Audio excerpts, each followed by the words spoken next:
pakati pedu, mumwe wenyu chazonditengesa.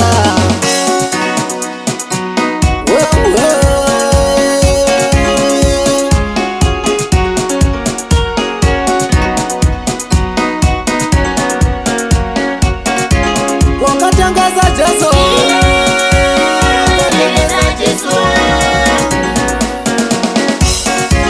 wakatangaza Jesu,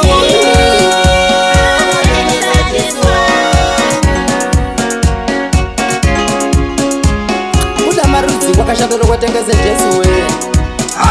Madire marudzi wakaipa kudaro, madire marudzi kashatoro kwatengeze Jesu we.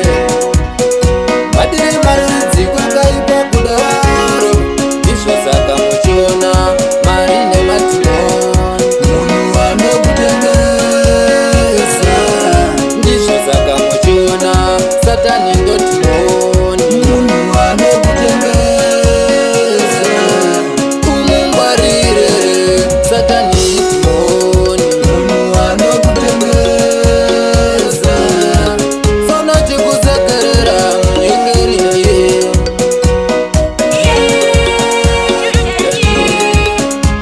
unodyawa naye munyengeri ndiye. Sona chikusekerera Juda ndiye.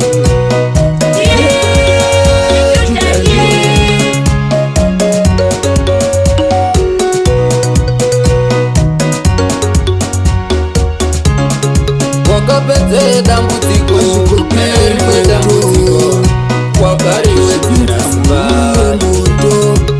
Wakapedze ndamo neimwe ndamo, wakaiwe dziramba. Wakapedze dambudziko, rimwe dambudziko, wakariwe dziramba.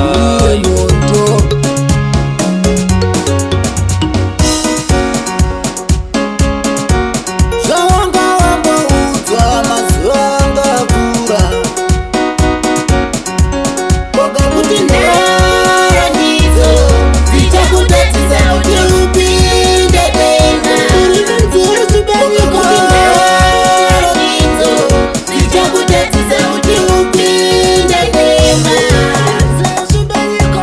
Wakaudzwa uchandiramba katatu jongwe risati rarira, Pita uchandiramba katatu jongwe risati rarira. Mumwe wenyu pakati pedu zvichida chazonditengesa, mumwe wenyu pakati pedu aripo, mumwe wenyu pakati pedu apa pane akandidyira mama vangu. Mai, mai, mai,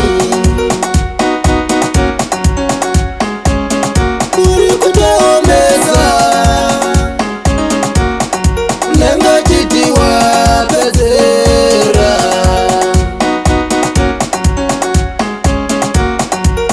Wotozozviona chinge wafamba napo.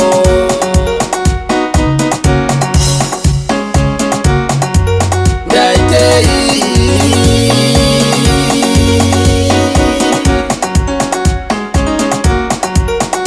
ndakasiwa hatangi mberi,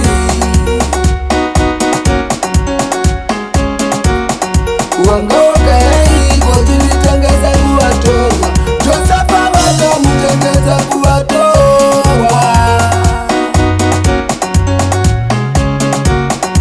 Wanikewa vemambo Josefa wavatengesa.